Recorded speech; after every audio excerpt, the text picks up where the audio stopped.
Guys, this and welcome back to another blog. আশা করবো তোমরা সকলে খুব ভালো আছো, আমিও কিন্তু খুব ভালো আছি। আর আজকে হচ্ছে বৃহস্পতিবার, এখন বাজে 9টা 19, আর আজকের ডেট হচ্ছে কটা, 12 তারিখ। হ্যাঁ, 12ই জুন 2025।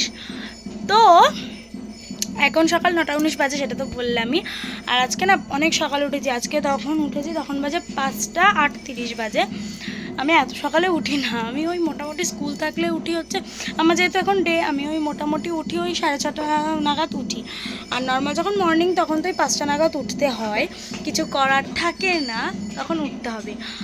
আর আজকেও স্কুল ছিল, বাট আমি যাইনি। আমাদের হচ্ছে গরমের জন্য 3 দিন অনলাইন 3 দিন অফলাইন করে দিয়েছে। আর অনলাইন হচ্ছে সোম বুধ আর শনি অনলাইন, আর মঙ্গল বৃহস্পতি শুক্র হচ্ছে অফলাইন। আজকে বৃহস্পতিবার, সেই জন্য আজকে অফলাইন ছিল, আমি যাইনি। আমি আর যাবো না, যেহেতু দিদার অপারেশন আসছে। আজকেও মা দৌড়াদৌড়ি করতে হচ্ছে বারবার দিদাকে নিয়ে, আজকে আর করেনি। তো মায়ের প্রবলেম হয়ে যাবে আমি যদি বাড়িতে না থাকি, কাজকর্ম না করতে পারি না, একটু একটু তো হাতে হেল্প করতে পারবো আমি বাড়ি থাকলে, সেটা যদি নয়। আমি সেই জন্য স্কুলে যাচ্ছি না, বাট অনলাইন ক্লাস করছি। আর আজকে স্কুলে যাওয়ার কথা ছিল, বিকজ আজকে হচ্ছে আজকে স্কুলে যাওয়ার কথা ছিল, বিকজ আজকে ছিল রেজাল্ট জমা দেওয়ার ডেট। বাট আমার কাছে রেজাল্টটা আজ আমি ম্যামকেই বলে এসেছিলাম, আমার যে ম্যাম কাউকে দিয়ে পাঠিয়ে দিলে হবে, সেই জন্য আমার বান্ধবী লহরিকে দিয়ে পাঠিয়ে দিয়েছি সকালবেলা। সেই জন্য উঠেছিলাম, গাড়ি এসেছিলো, ও গাড়িতে ছিল, ওকে দিয়ে দিলাম। সেই জন্য সকালবেলা উঠেছিলাম, সকালবেলা এসে উঠেছি। তারপরে আমি আর ঘুমাইনি, ওই 5:45 ওই 5:38 উঠে বসে ফ্রেশ হয়ে গাড়ির ওখানটা গেলাম, গিয়ে ওকে দিলাম। তারপর এসে আর শুইনি, ওই গাড়ি এসেছিলো 6টা নাগাদ। তারপর এসে আর শুইনি, এসে কী করেছি, বিছনা টিছনা তুলে পড়তে বসেছিলাম। এই জাস্ট পড়ে উঠলাম একটু। তারপর আমাদের যে আগের পরীক্ষা, আমাদের কি হয়, কিছুটা কোয়েশ্চেন পেপার পরীক্ষার আগে যে পরীক্ষাগুলো হয়েছে তার মধ্যে থেকে আসে, আবার কিছুটা নতুন সিলেবাস থেকে আসে। সেই জন্য সেই কোয়েশ্চেন পেপারগুলোকে আলাদা করে একটা খাতায় লেখা, সেই কোয়েশ্চেন অ্যান্সারগুলোকে আলাদা করে টুকলাম। এখন 9টা 19 বেজে গেছে, সব কিছু পড়ে টড়ে উঠতে। এখন চলো একটু কাজ করে নিই, ওই স্কুলের ড্রেস আছে, ওগুলোকে গুছিয়ে নিই। চলো তোমরা ব্লগটা দেখতে থাকো, আশা করবো তোমাদের ভালো লাগবে। আর আজকে যেহেতু বৃহস্পতিবার, অনেকটা চাপ আছে, হুটোপাটা করে কাজ করতে হবে, পুজো দেওয়ার জন্য অনেকটা চাপ রয়েছে। আর আজকে কাজেই আসেনি কালী আন্টি, ঘর মুছেছে মা, সেই জন্য। আর বাসনও মেজে রেখেছে মা বাসনটা প্রতিদিনই মেজে রাখে। আর ঘরটা মোছা হয়ে গেছে মায়ের, উনি হাতে মোছে আর মা লাঠি দিয়ে মুছে রেখেছে। আর এবার হচ্ছে ঠাকুরের বাসনটা মাজা বাকি। আর আজকে জামা কাপড় কাছে নেই, ঠাকুরের বাসনটা দেখি, উনি যদি আর একটু টাইম দেখবো, উনি যদি না আসে আমিই মেজে নেবো। মা বলছে মা মাজবে, আছে না। আর ওই পাশে না পর্দাটাকে দিয়ে রেখেছি, এত রোদ আসে না, সেই জন্য হাতটা ব্যথা হয়ে গেলো ক্যামেরা ধরে রাখতে রাখতে। তো চলো কাজবাজ করে নিই, তারপর আবার তোমাদের সঙ্গে দেখা করছি। চলো দেখো, স্কুল ড্রেস জামা কাপড় গুছিয়ে রেখে দিয়েছে। আর আমাকে দেখে মনে হচ্ছে না ক্যামেরাটা, আসলে আমাদের পর্দার যে কালারটা সেটা অরেঞ্জ, সেটা ঢাকা দেওয়া, যার জন্য সূর্যের আলো এরকম কালারটা আসছে। Please ignore this. তো যাই হোক, এই যে দেখো, এটা হচ্ছে একটা শশা। আজকে যেহেতু বৃহস্পতিবার পুজো দেবো শশাটা দিয়ে। আর এটা কিন্তু কেনা শশা না, এটা হচ্ছে পাশের বাড়ি একটা আম্মা থাকে, বড়মা থাকে, বড় মানে আমার মা আমার বাবা সবাই থাকে, দিতে রাখে, সেই জন্য আমি বড়মা ডাকি। তো সেই বড়মাটাদের গাছে শশা হয়েছে, সেই শশাটা দিয়েছে। আর গাছের থেকে একটু পরে আম পাড়তে যাব, একটা আম দিয়ে পুজো দেবো। গাছে দেখলাম একটা এইটুকু একটা আম হয়ে রয়েছে, সেটা আর এখনও কাঁচা আম রয়েছে গাছে, পাকা আমও রয়েছে। মানে কাঁচা আম বলা ভুল, বেসে গিয়েছে, একদিন রেখে দিলেই পেকে যাবে। আবার আজকে কিছু আম আছে, সেইগুলোকে কাটবো, খাবো। কিছু আম আছে, তো চলো। আর আজকে না দুপুরবেলায় রান্না করবে না মা, কারণ দেখাচ্ছি, রান্না করবে না। তার কারণ হচ্ছে কালকে এই যে পুরো ডিমের ঝোলটা রয়েছে, কালকে মানে কেউই রাত্রে ডিমের ঝোলটা খায়নি, শুধু আমার মা খেয়েছে, চিকেন খেয়েছিল কালকে সবাই। এর মধ্যে আবার একটু বাঁধাকপি আছে, আর একটা কি আছে, আলু, না পুরোটাই বাঁধাকপি আছে। আর আলু পোস্তটা নেই মনে হয়, আলু পোস্তটা নেই। আর এর মধ্যে আছে ভাত একটু কিছুটা। আর আজকেও প্রতিদিন সকালবেলা আমি ভাত খাই, আজকে আর খাবো না। এই যে সেই চিকেন, কিন্তু চিকেনটা দেখি গরম করে কিনা, আমি খাবো না চিকেন দুপুরে। আর তো এই ডিমটাকে, 4টে ডিম আছে আমাদের, হয়ে যাবে আরামসে। উল্টে একটা ডিম বেশি থাকবে, কারণ বাড়িতে কেউ নেই, ঠাম্মি নেই, ঠাম্মি গেছে ঠাম্মির বাপের বাড়িতে। আর দুপুরবেলা আছি আমি, মা আর জয়দীপ কাকা, সেই জন্য 4টে ডিম আছে। তো আমাদের 3টে ডিমে আরেকটা ডিম দেখি এক্সট্রা থাকবে, দেখা যাক কী করা যায় ওটা। আর আমাদের বাড়িতে না দেখো তোমরা, অমলেট করে তারপরে ডিমের ঝোল করা হয়। কারণ কি হয়, ডিম সিদ্ধ করলে কি হয়, এই কুসুম খাবে না, এর পাতে কুসুম ছড়াছড়ি, ও কুসুম খাবে না, ওর পাতে ছড়াছড়ি, ভীষণ বিরক্ত লাগে। যার জন্য অমলেট করে দিলে কুসুমটাও মিশে যায়। নে এবার কে কার পাতে কুসুম তুলবি তোল, কোনো সমস্যা নেই। সেই জন্য আমাদের বাড়িতে ডিমের ঝোল করে, ডিমের আর হাঁসের ডিম থাকলে তখন সেটা আলাদাভাবে ডিমের ঝোল করা হয়, আর আমার বাবা থাকলে সেটাকে সিদ্ধ করে তখন করা হয়। কারণ কুসুম আমি আমার বাবার পাতে তুলে, আসলে কি আমি কুসুমটাতে খাই না তা না, কুসুমটা খাই, কিন্তু ওই একটা ডিম খাবো আমি, ওই একটা ডিমের একটা কুসুমই খাবো, এক্সট্রা খাবো না। ওই যে কুসুমটা আমি ভাত দিয়ে মেখে খেয়ে নেবো, কিন্তু আমার পাতে কেউ যদি ছোড়ে আমার প্রচুর রাগ হয়, কারণ কুসুম একটা আষ্টে গন্ধ থাকে, আর তারপরে কুসুমে না গলা আটকে আসে, আমি খেতে পারি না। সেই জন্য এই যে আজকে যে বৃহস্পতিবার, এক গাদা ঠাকুরের বাসন তারাও দেখাচ্ছে, এক গাদা ঠাকুরের বাসন, এগুলো এসে কালী আন্টি মাজবে। ডিমের ঝোল যেটা আছে আমাদের তো সেটা দুপুরে হয়ে যাবে, কিন্তু রাত্রের জন্য তো রান্না করতেই হবে, রান্না বান্তা হ্যাঁ। তো চলো দেখা যাক যে রাত্রে কি রান্না করা যায়। চলো, যে রাত্রের জন্য রান্না হবে তেলা কচুর শাক এনেছে, আমার তো দারুণ লাগে খেতে। তোমরা কে কে খাও আমায় কিন্তু অবশ্যই কমেন্ট করবে। ছোট্ট ছোট্ট মাছ খেতে ইচ্ছা করছিল, সেই জন্য এদিকে পুঁটি মাছ, তেলাপিয়া মাছ আর মৌরালা মাছ না, মনে হয় তেলাপিয়া মাছ দিয়ে ওই তেলা কচু শাকটাকে পাতলা ঝোল করবে আলু টালু দিয়ে। আর এখানে মা সবজি রেখেছে, একটা পেঁপে, এদিকে লঙ্কা, এদিকে এই যে সরু সরু বেগুন, এগুলো দিয়ে আমার মা কী করবে, ও এগুলো দিয়ে মনে হয় তরকারি রান্না করবে, মাছের ঝোল। আর এই যে বেগুন নিয়েছে এত, আর নিয়েছে হচ্ছে ভেন্ডি। আর সামনে না কি হচ্ছে, সামনে মানে সোনামার ঘরে কাজ চলছে, মিস্ত্রি কাজ করছে, সেই জন্য সাউন্ডটা তোমরা অ্যাভয়েড করো প্লিজ, ওকে। আর এই দেখো এইদিকে না চাল ভিজানো আছে, আমরা মানে আমার দুপুরবেলা ভাত হবে, অল্প করেই চাল ভিজানো আছে, ভাত যেহেতু রয়েছে ফ্রিজে।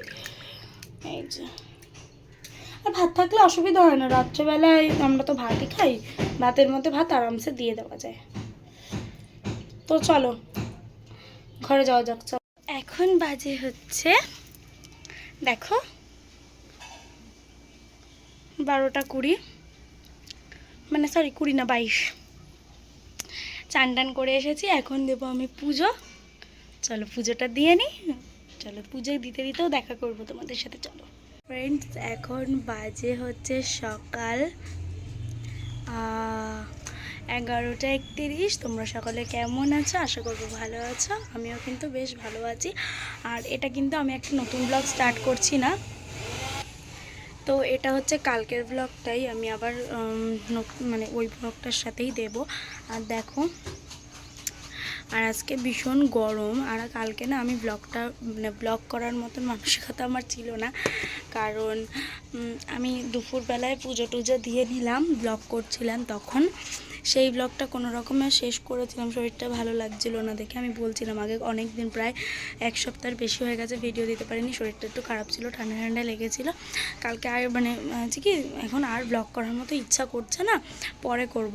পরে করতে করতে দুপুরবেলা খাওয়া দাওয়া করে ঘুমিয়ে পড়েছিলাম, ঘুমিয়ে পড়ে দিদা বাড়ি গেছিলাম একটু দিদার সাথে দেখা করতে, এসে রেডি হয়ে পড়তে গেছি, তখন ফোনে চার্জ নেই দেখে আমি আর ভিডিও করতে পারিনি। ফোনে চার্জ নেই, ফোন চার্জে বসিয়ে চলে গেছি পড়তে।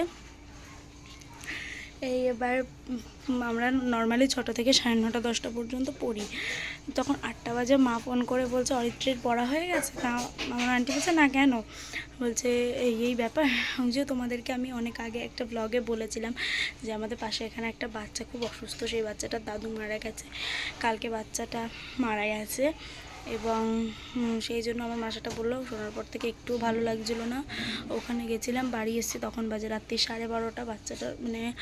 বাচ্চাটার মা সেন্সলেস হয়ে গেছে, কেমন হয়ে গেছে, এখানে নেই, বাচ্চাটার মাসি নালে দিদাকে নিয়ে গেছে তার মাকে। বাচ্চাটা এত কিউট, কি বলবো, ভীষণ মানে এত নিশুখে না বাচ্চাটা, ভীষণ ভালো ছিল বাচ্চাটা। আর কি করা যাবে, ভগবান নিয়ে নিয়েছে, আর কি করব আমরা। আশপাশ করে যার যাওয়া সে চলে গেছে। ও মার্চ মাসের 1 তারিখ থেকে, না মার্চ মাসেই এরকম টাইম, মার্চ মাসের 1 তারিখ থেকেই বোধ হয় হসপিটালে ভর্তি ছিল, সেই জন্য আর ব্লগটা শেষও করিনি। ওরকমভাবে বাড়ি এসে আমি থাকে এখন আর ভালো লাগছে না, কালকে একবারে করব। তো এরকম তারপর সকালবেলা উঠেছি, তখন বাজে 6:45, হ্যাঁ 6:45 বাজে, তখন উঠেছি। শুয়েছি যেহেতু একটু রাত করে উঠেছি। উঠে ক্লাস ছিল 7:30 থেকে 10:30 ক্লাস করেছি।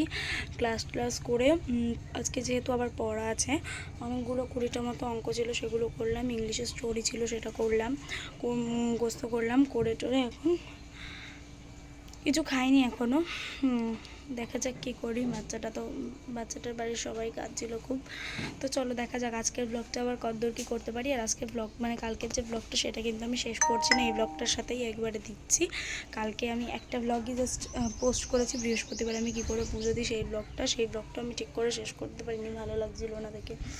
তো যাই হোক, যে চলে গেছে তার কথা ভেবে আর কি বা করবো। যাই হোক চলো দেখা যাক এই ব্লগটা কতদূর কি করতে পারি। আপাতত টাটা। তো এখন বাজে দুপুর এই যে 2:43, 1 সেকেন্ড। তো আজকে স্নান করতে করতে, যেটা বলছিলাম, স্নান করতে করতে 2:07 বেজে গেছে। উঠে কোনো রকমে স্নান করেছি, তারপরে স্নান করে উঠেছি 2:07, তারপর পুজো দিয়ে খেয়ে নিয়েছি আগে, সেই জন্য ব্লগ করতে পারিনি, তখন ভিডিও শ্যুট হয়নি। আর আজকে খেয়েছি, আজকে যেহেতু শুক্রবার, মায়ের নিরামিষ, কালকে যেহেতু মা উপোস করবে তাই জন্য। আর আজকে মানে রান্না হয়েছিল ডাল, আলু সেদ্ধ, বেগুন ভাজা সঙ্গে, আর মা আমাদের জন্য তেলাপিয়া মাছ, রসুন লঙ্কা পেঁয়াজ আর টমেটো দিয়ে ভেজে দিয়েছিল, বেশ ভালো লাগছিল, আমাদের জন্য করেছিল। আর মা ডাল, বেগুন ভাজা, আলু সেদ্ধ দিয়ে ভাত খেয়েছে। আর এখন মানে একটু আমাদের চাপ যাচ্ছে, কারণ আমার দিদার কালকে শনিবার, হ্যাঁ কালকে মাদার নার্সিংহোমে ভর্তি আছে। কালকে আমার দিদার অপারেশন হবে, না কালকে ভর্তি হবে, পরশুদিন অপারেশন হবে। এবার প্রবলেম সেটা না, গল ব্লাডারে স্টোন হয়েছে, সেটা আমরাও জানি যে গল ব্লাডারে স্টোন মানে তেমন কিছুই নয়, অপারেশন করলে ঠিকঠাক হয়ে যাবে। কিন্তু প্রবলেম সেটা না, প্রবলেমটা হচ্ছে আমার দিদার প্রেসমেকার বসানো। এবার প্রেসমেকারটাকে অফ করতে হবে, সেই একটা টেনশন রয়েছে, অফ করতে হবে। আর আমার দিদার চেহারা যা আগে আমার মতন, আমার থেকে একটু, হ্যাঁ এক সেকেন্ড, আমার থেকেও আমার দিদার চেহারা স্বাস্থ্য একটু ভালো ছিল। আর প্রেসমেকার অপারেশন হওয়ার পরেও চেহারা স্বাস্থ্য ভালো ছিল। প্রেসমেকার অপারেশন হওয়ার পরে হলো হচ্ছে লাঞ্চে ঠান্ডা লেগে কফ জমে গেল, সেইটা গেল। তারপর হাত ভেঙে গেল, মাথায় মেয়েদের ওভারিতে যেমন সিস্ট থাকে সেটা মাথায় হয়েছিল, অনেক কিছু গেছিলো। এখন তারপরে এই গল ব্লাডারের স্টোন, দেখা যাক কী হয়, আশা করি ভালোই হবে। কারণ যে প্রেসমেকার অফ করবে তার কাছ থেকে শুনেছি যে কোনো প্রবলেম হবে না, তো সে বললো না তেমন কোনো প্রবলেম হবে না। আর আজকে না আমি কালকে শ্যাম্পু করতে পারবো না, আমি পরশুদিনও চাপে থাকবো, শ্যাম্পু করতে পারবো না, সেই জন্য আজকে মাথায় তেল দিয়েছিলাম, সকালে দিয়ে শ্যাম্পু করে ফেলেছি। এই যে সিরাম দিচ্ছি এখন খেয়ে দিয়ে শোবো, মানে খাওয়া দাওয়া তো হয়ে গেছে, এখন শুতে হবে। আজকে না প্রচণ্ড পরিমাণে গরম, আর এখন মাথা আর আশ্রাবো না যেহেতু চুলটা ভিজে আছে।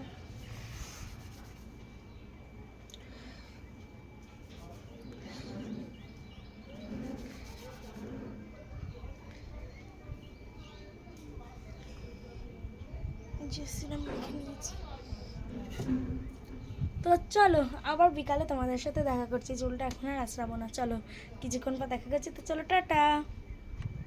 এখন বাজে রাত্রি 11:15, পুরো পাক্কা 11:15। আর আজকের ব্লগটা আমি এখানেই শেষ করলাম। তোমরা সকলে ভালো থেকো। এই 3-4 দিন ধরে আমি কতটা কি ব্লগ দিতে পারবো আমি জানি না, কারণ আমি কালকে আমার দিদার ভর্তি আছে, তো দেখা যাক কতদের কি ভিডিও দিতে পারি। তো চলো আজকের মতো টাটা, বাই, সবাই ভালো থেকো, গুড নাইট। হ্যালো।